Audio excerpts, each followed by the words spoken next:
Great. Well, good morning. And well, actually, I guess it's good afternoon. I think we just hit the 6 minutes into the afternoon on a beautiful day out. I mean, isn't it great to be sitting in an office when it's beautiful and warm out? But anyways, we got to do what we got to do. I'm Paul Markle, Executive Director of the Barrie Chamber of Commerce, and I'd like to thank you for joining our session today on change management. I'd like to begin today's event with a land acknowledgement. So in keeping with Indigenous protocols and building respectful relationships between Indigenous and non-Indigenous peoples in Canada, it's customary to acknowledge the traditional territories and ancestral lands of the Indigenous peoples. The Barrie Chamber acknowledges the sacred land on which we operate. It's been the site of human activity for 15,000 years. The land is the ancestral land of the Wendat and the Anishinaabeg Nation. Treaties that were signed for this particular land, parcel of land, are the Williams Treaty, Robinson Superior Treaty number 60, Penetanguishene Purchase number 5, and the Nottawasaga Purchase number 18. We're dedicated to honoring Indigenous history and culture, and we also recognize the enduring presence of Indigenous peoples on this land, and we're committed to moving forward in the spirit of reconciliation and respect.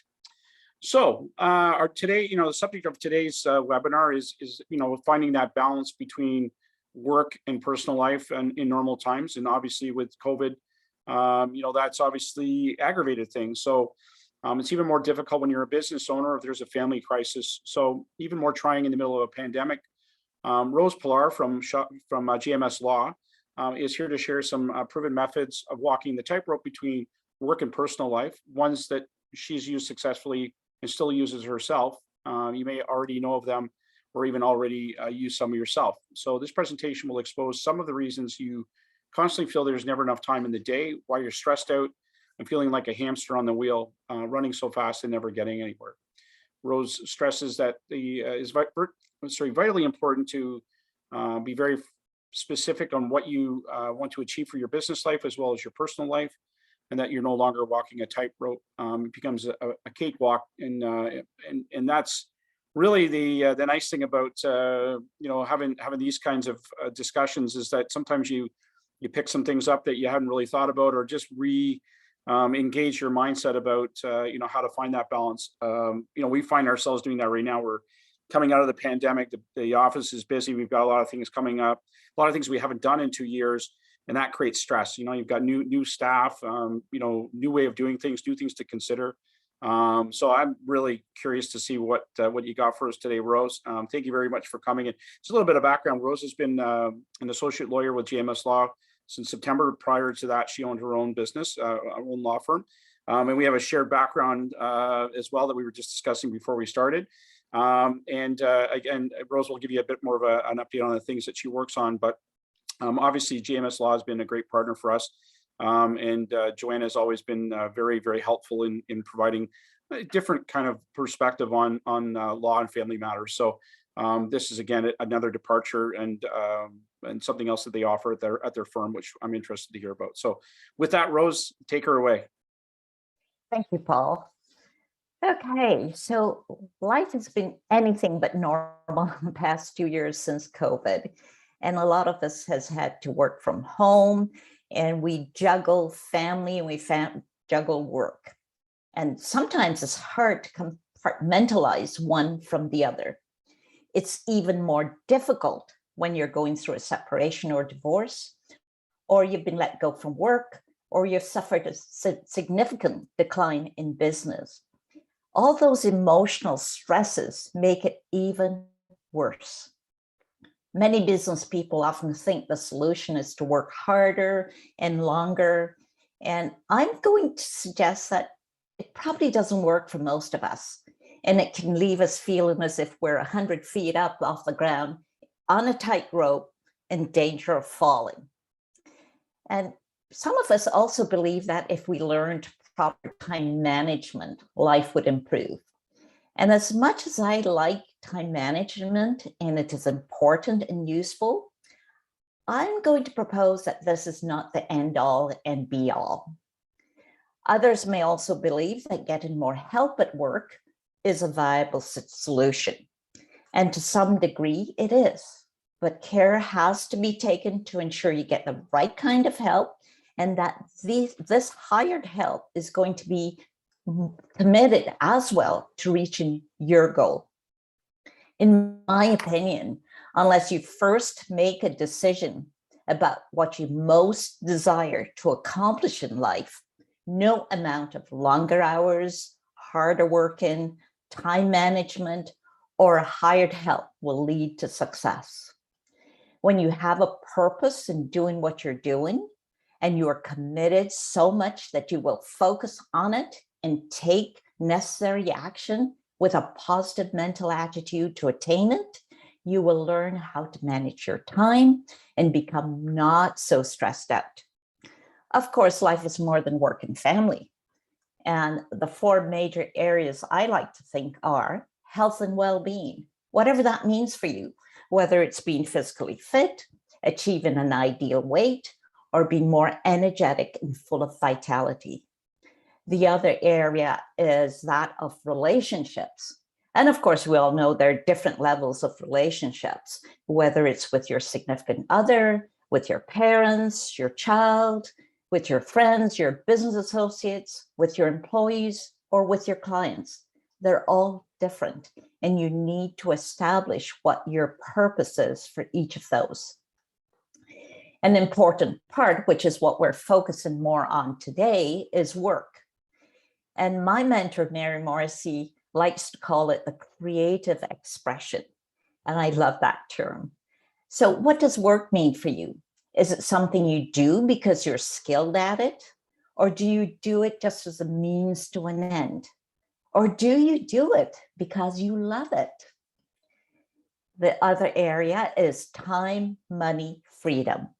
I could ask you, time for what? Money, so you can do what? What does freedom mean for you?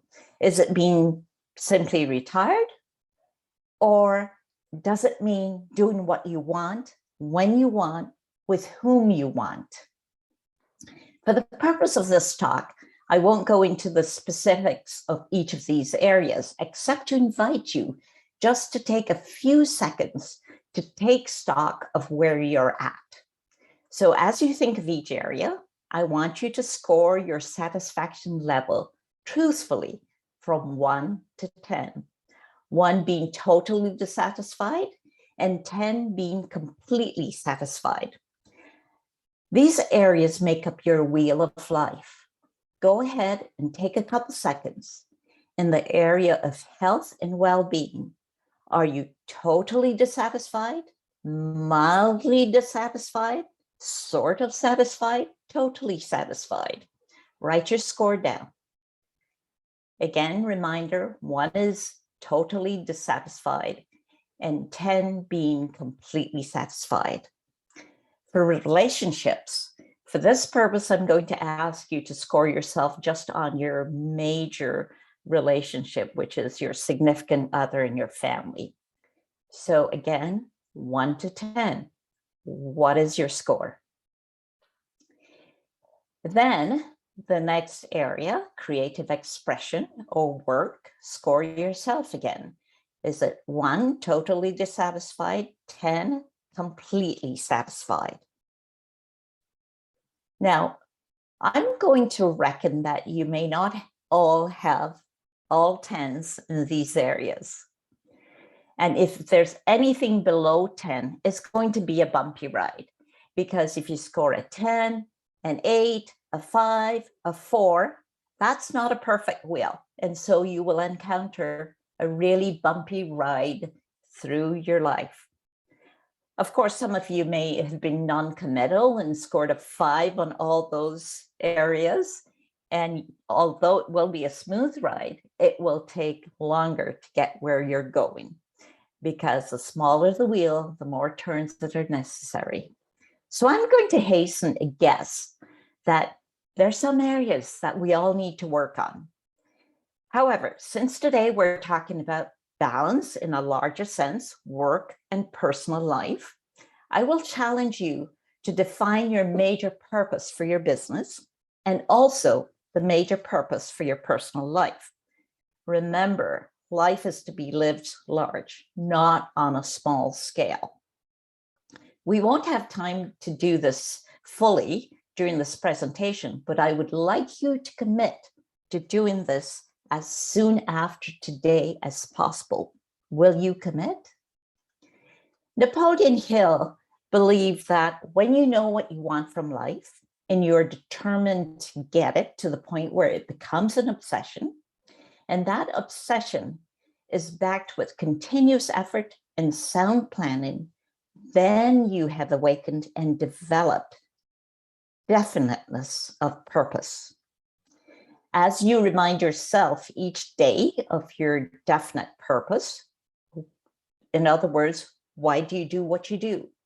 And you focus on your goal and exercise self-discipline to avoid anything that doesn't move you forward to your goal, and you take at least 1 or 2 steps every day to reach your goal, you will find it becomes easier to manage your time and not be distracted from your goal. You will learn to say no, whether it is to surfing the internet aimlessly, watching TV, playing video games, spending hours on social media, taking every single phone call, or engaging in idle chit chat that has nothing to do with you attaining your goal. As you make progress, you will find yourself becoming open to more opportunities that will either propel you more towards your goal or expand your goal to new heights. Some years ago, I would have said yes to every invitation, but now I always ask myself before saying yes, is this event one that will propel me towards any of my defined goals or purpose? If it isn't, then I say no. A recent example was where I was asked to chair an annual general meeting for a local women's business association. I was honored to have been asked, but I knew there were others who were quite capable of managing that task just as well. And furthermore, taking time to chair this meeting would detract from my defined major purpose from my relationship with my husband, which is to prioritize the time I spend with my husband. One of the huge time management tips which have helped me is scheduling. I schedule only what is important and urgent for each day. And in my family law and wills and estates practice, I use Clio, which is a software wherein I schedule my tasks. And each day I get a reminder of the tasks I have to do. I actually use it for my personal scheduling as well, because having one calendar in one place simplifies my schedule. By making proper detailed notes, I know at a glance the steps I need to take instead of having to go searching into my digital files to find what that client needs. I recommend that you remind yourself by way of a Post-it note or a 3x5 index card for each of the areas that you want to be reminded of your definite purpose. So for instance, in the areas of health and wellness, I have 125 pounds by June 1st, 2022. I also have blood pressure normal, also have energetic and vibrant health. Yours may be different. In the areas of work or creative expression, you might have sales of $4 million by June 30th, 2022. And I'd suggest that that would be a realtor with that goal. And for relationships, you might have 2 date nights per month with my husband, or visit with grandchildren 2 times a month. For time, money, freedom, you might have retired by December 31st, 2023. Golf 3 times a week, shooting consistently below 100. Or $5 million net worth by December 31st, 2024. Travel to Bali, Bora Bora, Australia in 2023. So I recommend that you write a more detailed description of your definite purpose in all 4 areas of your life and read them at least once per day. My Dream Builder coaching program covers how to do this properly, so I won't go further into that. There's a story about two boys who were given the task of walking a straight line to a tree off in the distance. One boy looked down at his feet, put in one foot in front of the other carefully, just to make sure he was doing a straight line. But somehow he didn't reach the tree. He turned to the other boy and said, "How did you do that? How did you reach the tree?" And the boy replied, "I just kept my eye on the tree and I walked towards it." So the moral is, don't lose sight of your goal and keep moving towards it. Another huge tip is handling paper just once. If for some reason you can't deal with it right away, put a dot on the upper right-hand corner each time you handle it. By the time you see two dots, you will be more inclined to act on it immediately and take care of it to avoid seeing too many dots on it. Do not perform any tasks that you can pay someone else to do at a lesser cost than you. I confess I have a difficult time with this one. I still clean my house and I do my own laundry and ironing. In a way, if I hired someone to do those things, it contradicts one of my other defined purpose for my home life, which is privacy. Nonetheless, I'm working on it. One of the things I have managed to do is to discontinue ironing my husband's clothes. He used to do that himself before we were married, and it hurts my back and it steals my time away from the important project I'm working on. I learned to say no, but I was careful I didn't just say no. I got his support on this. Scheduling for personal time is also very useful. If we put it in our schedule, we're more likely to do it. Many people say they don't have time to exercise or take care of their health. If you don't take the time now, your ill health may force you to find the time, especially when it's so inconvenient down the road. Schedule in time for exercise, schedule in time for personal development, such as reading motivational books, which I do all the time, and take webinars, take seminars, which are pertinent to your defined major goal. Schedule date nights with your significant other if you want to build your relationship. Likely, many of you have a family with whom you're attempting to have a good relationship. And if what you do when you're with them do not contribute to the furtherance of your definite purpose for that relationship, you will fail in achieving that purpose. Too many self-employed business people make the huge mistake of taking their work home with them. Of course, with the pandemic and working from home, you will need to exercise a huge dose of self-discipline. When it's time to be with the family, be with them fully. Restrict business calls. Do not let your work spill over into the living room. Have a designated space for work. When you are with your spouse or your children, interact with them 100% to show them you're happy to be in their company. At least try to have a sit-down meal together when you can all check on what's important to each of you. I know there will be times when you have a work deadline that cannot be accommodated in work hours. It happens. What you will need to do is explain why it's important, how sorry you are that you will have to take a chunk of time from your personal time with them.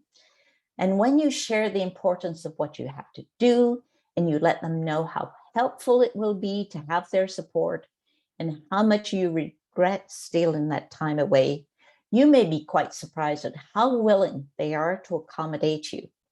It will lessen your guilt, thereby allowing you to focus completely on your task at hand. Once done, you can show how appreciative you are and offer to do something nice in return. It's important, however, that you do not make this a habit. Children grow up way too fast. They're watching you. and it is your responsibility to model for them. Don't be a workaholic and never be too busy to go to their games and listen to their stories. It's much easier to get support from your family when you're clear how what you do benefits them also. Your family is part of your mastermind team.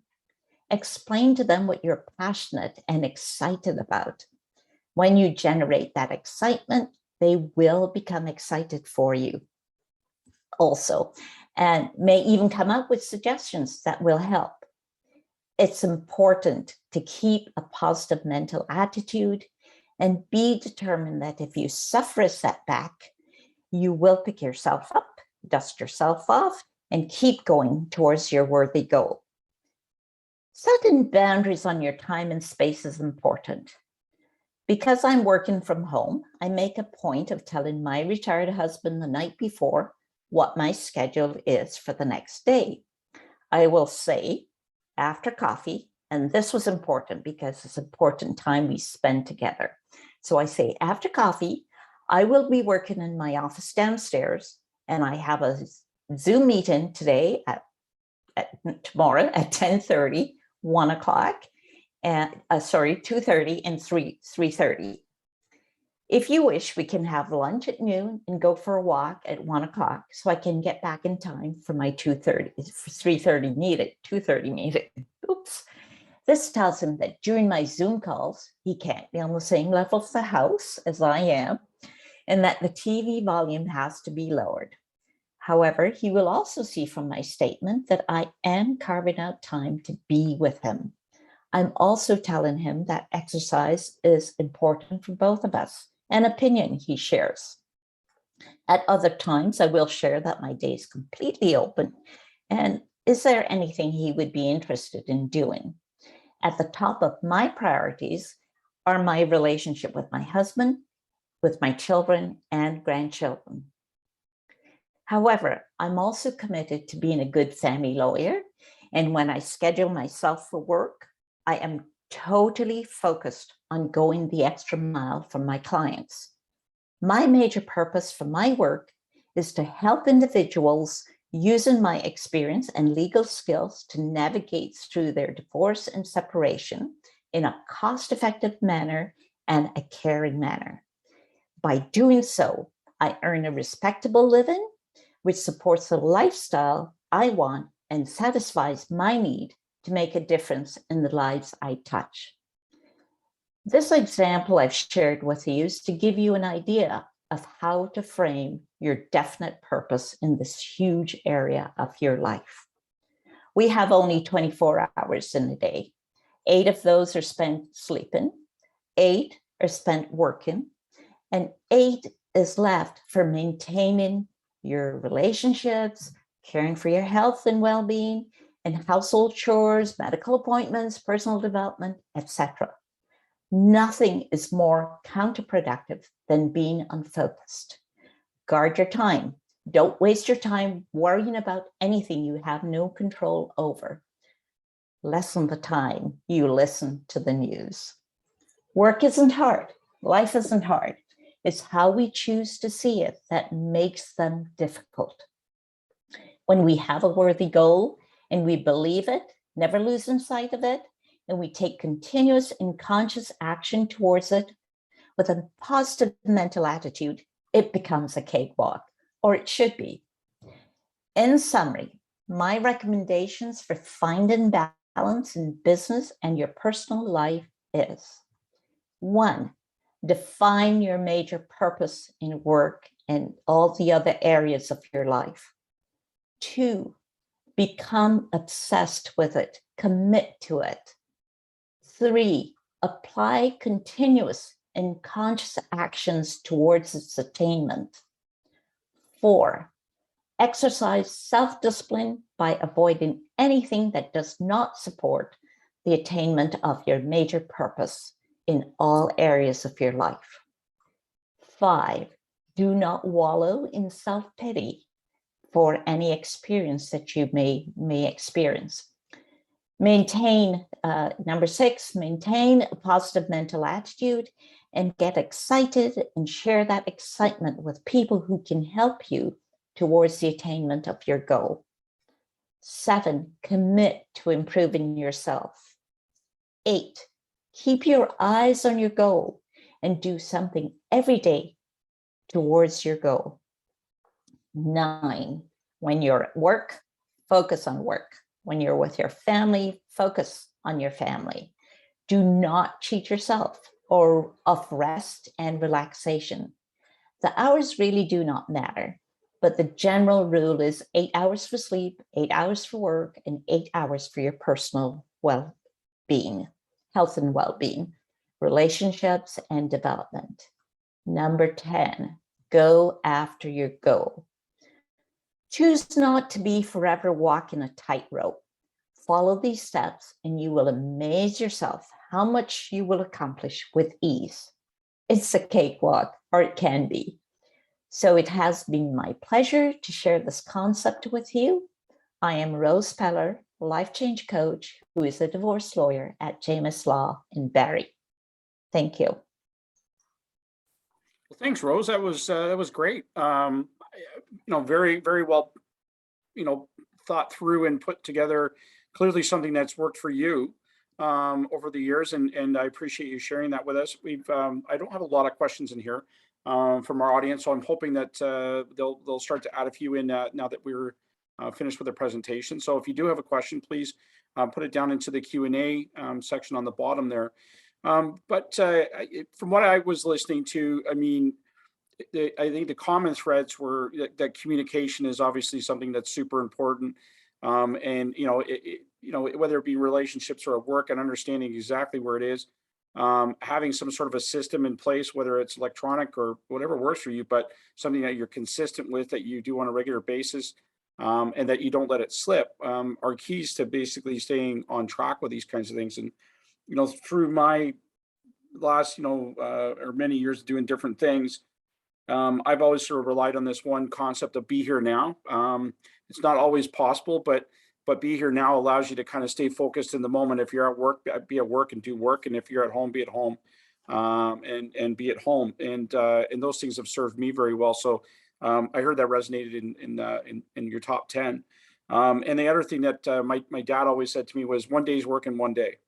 So plan your work, get your work done, and then leave it alone and come back at it afterwards. So I think we all wind up finding little tips and tricks to kind of keep us on track, but they never seem to stick. I think that's the challenge. Is you find something that you're happy with, but you always seem to get derailed. So I'm interested to see what your thoughts are on when you get derailed. How do you get back on track? How do you come around?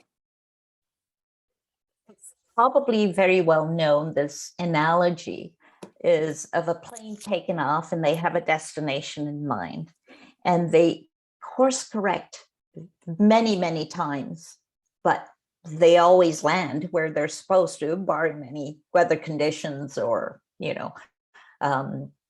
calamity at the airports or whatever.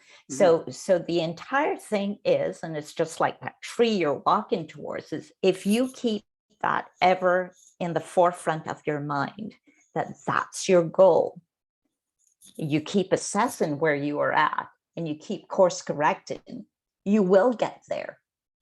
There are always detours, but keeping that focus in front of you is what really helps. I know there are times I get off track, a lot of times, and I then say to myself, okay, you have not done what you're supposed to do or what you plan to do, so time to get back on track. Yeah, I think that's so important. Another analogy sort of comes to mind. Start with the end in mind, yes. And always keep that in mind, because that helps you sort of stay where you're going. I mean, you don't point a car without knowing where you're going. Everything you do basically has a purpose in it. So keeping that on top of mind is important.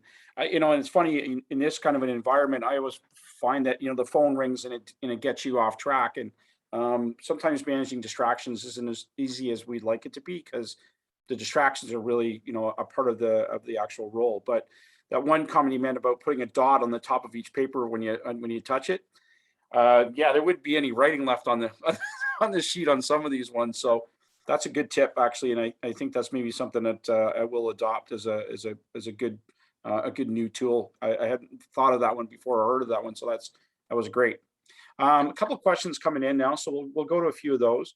The first question from an anonymous attendee says, would you be able to provide some resources that have helped you to find balance in your life? I've read a few self-help books, but I'm always interested in discovering new reads. So that's a good point Right. too.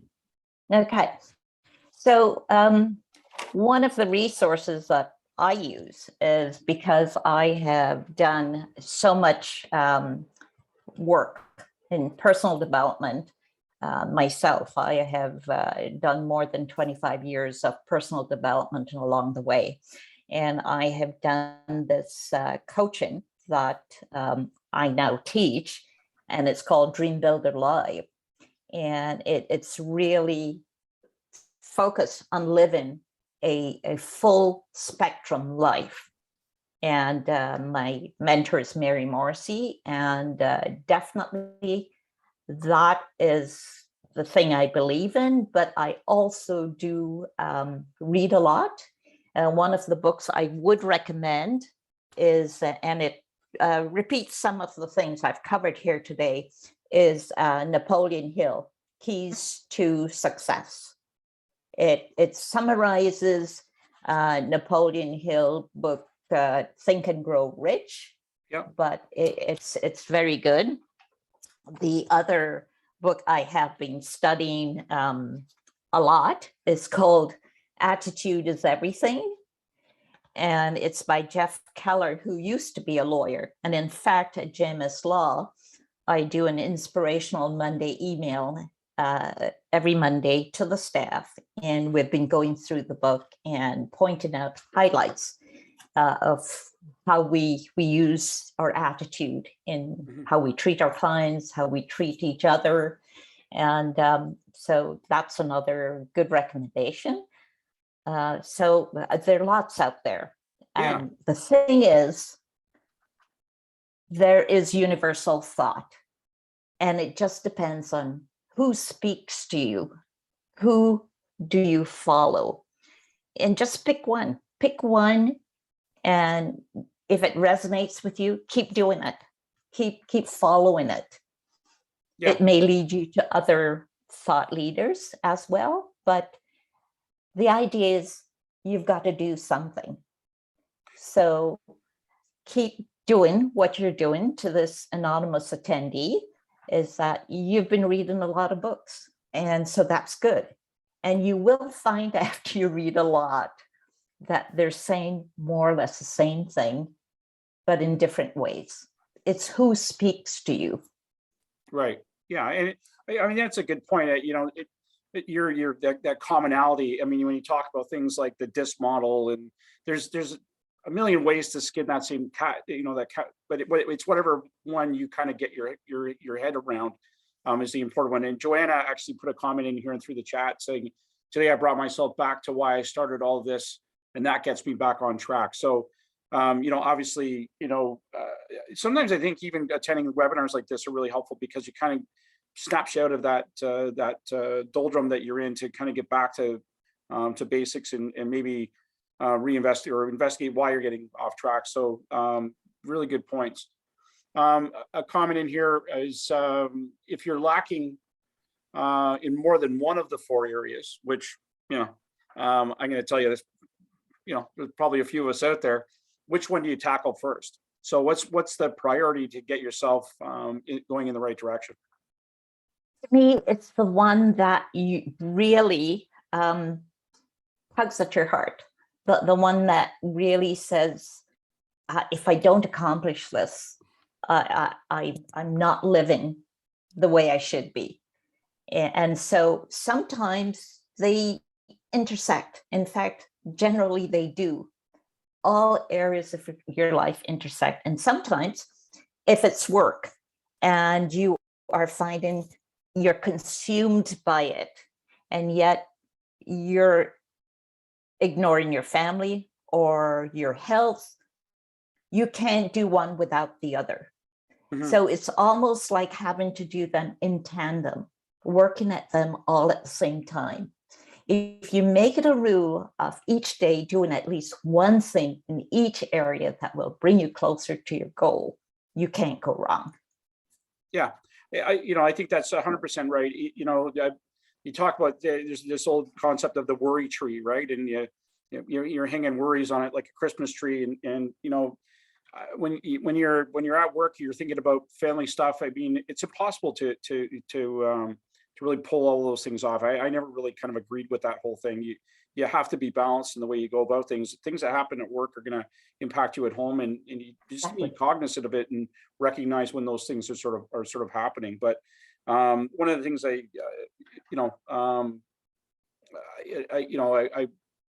get back to that. Anyway, I think that's a really good point. Another point in here is, how do you turn off your mind so that you're not focusing on your work with your kids or vice versa? I'm having a hard time doing this, and any tips are appreciated. Yeah, that's one of those things. I have that. I just have a lot of problems with sleeping and stuff. And it was just because my brain was going a million miles an hour. And there's different tactics. A lot of people journal and do those kinds of things, write things down. I was using something called a mind map, more electronic, where I had an iPad with a mind map set up, and I would just throw ideas into it and got them out of my head. And once they were out of there, then I could kind of settle myself down. So those are a couple I use. I don't know if you got any tips, Rose, that kind of help you. Yeah. So say, for instance, you're at work and you have a problem with one of your children, and you are at work, you have deadlines, you have things you want to accomplish, and your mind keeps going back to this problem you have with your child. Realizing you're at work and there's not much you can do about it, what you need to do is just stop, jot yourself a note. When I get home, this is what I'm going to do. Then put it aside. You've sort of put it in your schedule, so to speak, because worrying about it isn't going to solve it. And especially where you're at work, you're not communicating with your child, you're not communicating with your spouse. Yep. So the idea is tabling it for later. Yeah, that's probably a really good way of doing it. I tend to use calendars quite a bit, where even the work calendar, I'll use stuff on the personal side to send me reminders, because I have a memory like a sieve. So even though I set that aside, I'll get home and forget about it. But if I've got something that's beeping at me, I find that helpful, aside from the fact that the beeps drive you insane. But I think whatever works for you is what you need to use, as long as you've got some way of resolving it. Yeah, the main idea is not to let it consume you and distract you from the task at hand. Yeah, knowing full well you can't deal with it fully there and then. Yeah, and the other strategy too, and I think I know Joanne's got a very very open. You spend a lot of time working on staff morale and staff. You're in a very stressful kind of an environment. But taking that mental health day where where you need to, or a moment in the day that's sort of scheduled out. I know meditation for Joanna is very important, and I would imagine that you probably follow that same kind of practice. But taking that opportunity to kind of get outside of yourself and get yourself centered, and then sort of get back to work. 10 or 15 minutes, sometimes taking a walk around the block, if that's the way you do it, is important. To get those thoughts straightened away. One of the things I do recommend is that do 20 minutes of work, then get up, stretch, whatever. You need to keep that blood flowing, and it goes to your brain and helps you think better. Yeah, you know what? I need to do that. I'll find, like the yesterday we got to about 4:00 and I hadn't had lunch, or I'm like, God, I'm hungry. And I realized you had been sitting at your desk the entire day and just sort of with your head down and not paying attention to your internal system, right? Telling you that you need to take a break. So yeah, I think that happens to a lot of us. Another question here from Myson is, do you recommend using using the SMART goal acronym? Absolutely. The talk today wasn't going to go into that kind of detail, but definitely it's making sure you have appropriate goals, whether it's specific, measurable, attainable, relative, and timed. Yeah. Definitely for each of your goals, you should have those. And just a little add-on is that when you have goals, you need to picture them happening using all your five senses to make it real. And the more real it feels, is the more you will go towards them. Yeah, very good point. And the other thing that sort of comes to mind is that the whole thing about eat the elephant, which one bite at a time. Yeah, one bite at a time. You take little pieces out of it. Feel like you've accomplished something in the day, and those are generally the days you go home feeling like, okay, we're making some progress. And it could be little things, but yeah, your point about hitting each of those four areas within your life on a daily basis, I think, is really important and something that we need to remember about. Oh, Joanna was just going to talk about that, so thanks for that. Was that about the elephant, Joanna? Joanna's on the chat side there. I imagine that's what she's talking about. Yeah, and I think these days the pandemic has really created an issue. I think for a lot of people in business, when we went virtual, I'll give you the chamber example. In a normal year, we would have about 38 member facing type events, right? Where you've got programming going or activities, and maybe the business awards or BA5s, those kinds of things happen monthly. In 2020, 2021, we're well over 100, doing webinars twice a week and like so many different touches. So now you get into this process where you're running a million miles an hour, but you're not necessarily accomplishing as much. They were necessary at that point, but I think we need to slow down to go faster, right? Think it through a little bit, focus on the things that are important, and work with a purpose in mind, as you had mentioned, and by slowing down, you'll probably actually get more done because you're going to finish things off, get them off your plate, and move on to the next one. So, yeah, good topic today. I think really helpful to keep our minds around that. I don't have any other questions in the board here. Joanna just put it in here. I was about to type all of that, Paul. So thank you for that. It's about the different strategies: meditation, yoga, walk in nature, connect to friends, plan time to read books. Yes, slow down to go faster is a great analogy. Yeah, I think we're in such a rush to get through this pandemic, to get back to normal life, that you forget about living the life that you can while this is going on. I don't think that slowing down and being with family, maybe locked in your house, is necessarily always a bad thing. I think it's recentered a lot of people, the way that they're coming back to work. Simcoe County has just gone to a 4-day work week. I think it's changing that. There's a paradigm shift that we need to be paying attention to, because there's a new way of doing business and living our lives. So yeah, very topical, very good. You can't live your life in a vacuum. Yeah, it's a total spectrum of your life. Yeah, it's like if you take care of your hand, but you don't take care of your feet, you're not going to function as a whole, right? Yeah, for sure. It's interesting. I part of the Rotary Club, and in the last month or so, we've had we had it done for different speakers, and we were exploring culture and religion and those kinds of things. And we had a Muslim speaker in, we had a Buddhist speaker in. Never really paid much attention to, not a super religious guy, but some of those concepts, but very interesting, and kind of eye-opening in the way that they approach life and karma and some of those kinds of things. So there's my Buddhist moment for Joanna. Yeah, it was great. It was actually really neat to kind of take a step out and think about things a little differently. I like to classify religion as more about faith. Yeah, faith in the broader sense. Yeah, as opposed to being any one religion.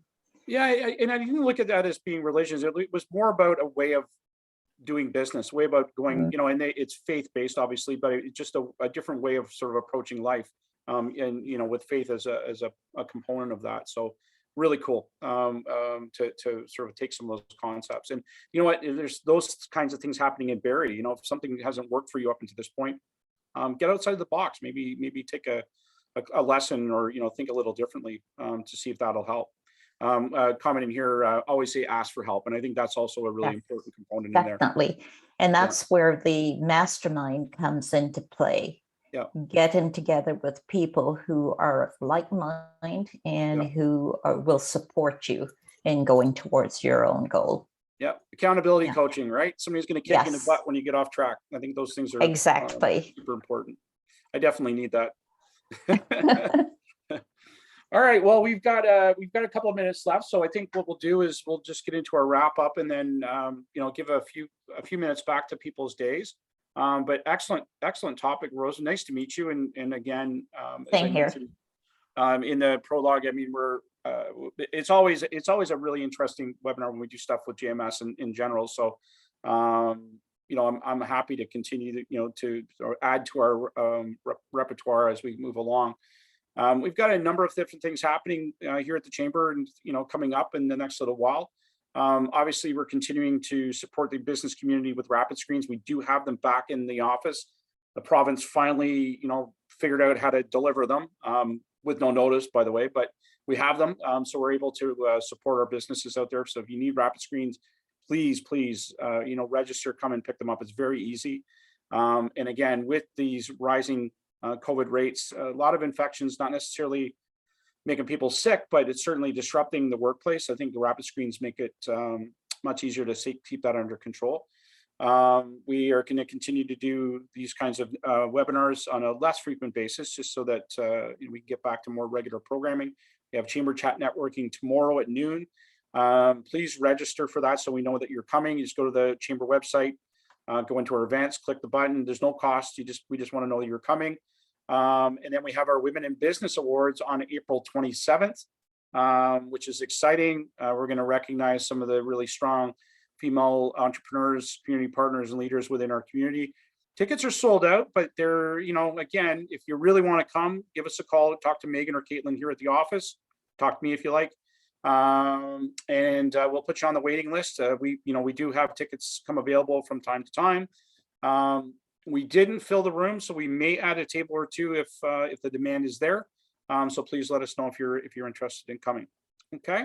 And with that, Rose, did you have any parting comments before we get to the end of our day? All I can say is if you keep doing what you've always been doing, you're going to get the same results. So if you want different results, do things differently and keep your goals in mind.